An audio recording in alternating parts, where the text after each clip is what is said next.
போலீசாரை தவறாக பேசியதாக கைது செய்யப்பட்டு சிறையில் இருக்கும் சவுக்கு சங்கரை போலீசார் அடித்து கையை உடைத்துள்ளதாக அவரின் வழக்கறிஞர் குற்றம் சாட்டியுள்ளார். அந்த ரிமாண்ட் பண்ண மேஜிஸ்ட்ரேட் கிட்ட கேட்டிருந்தோம். சங்கரோடைய உடல்நிலை குறித்து ஆய்வு செய்யணும்னு சொல்லிட்டு அன்றைக்கே ஒரு பெட்டிஷன் போட்டிருந்தோம். மருத்துவ ஆய்வறிக்கை எடுத்துட்டு மருத்துவ பரிசோதனை செய்துட்டு தான் அவரை சென்ட்ரல் பிரிசனில் அடைக்கணும், ஏன்னா அவரோட உயிருக்கும் அவருடைய உடலுக்கும் ஆபத்து இருக்குன்னு சொல்லி ஒரு பெட்டிஷன் போட்டிருந்தோம். அன்றைக்கி ரிமாண்ட் பண்ண மேஜிஸ்ட்ரேட்டும் மெடிக்கல் பெட்டிஷன் அலோவ் பண்ணியிருந்தார்.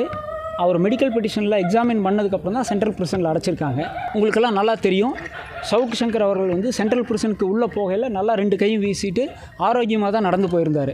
ஆனால் இன்றைக்கி நான் சவுக்கு சங்கரை வழக்கு குறித்து சந்திப்பதற்காக சிறைக்கு சென்ற போது ஒரு அதிர்ச்சியான தகவல் இருக்குது. என்னென்னா, மெடிக்கல் எக்ஸாமினேஷன் ஜெயிலில் எடுத்ததுக்கப்புறம் நைட்டு அவரை ஒரு ரூமில் போட்டு கண்ணை கட்டி அவரை ஒரு பெஞ்சில் படுக்க வச்சு 10க்கும் மேற்பட்ட வார்டன் ஒரு கையில் துணியும் கையில் காலையெல்லாம் துணியை சுற்றி பிளாஸ்டிக் பைப்பில் அடித்து அதில் அவரோட ரைட் ஹேண்ட் ஃப்ராக்சர் ஆகிருக்கு.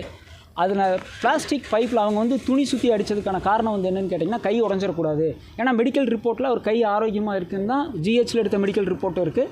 பிரிசனுக்குள்ளே போகிற சென்ட்ரல் பிரிசனுக்கு முன்னாடி போகிற மெடிக்கல் ரிப்போர்ட்டும் அவர் ஆரோக்கியமாக தான் இருக்குதுன்னு சொல்லியிருக்கு. கை உடஞ்சிடக்கூடாதுங்கிறதுல கவனமாக தான் அடிச்சிருக்கிறாங்க. ஆனாலும் அதையும் மீறி அவர்களுடைய அடியில் ரொம்ப பலமாக விழுந்ததுனால ரைட் ஹேண்ட் ஃபுல்லாக ஃப்ராக்சர் ஆகிருக்கு.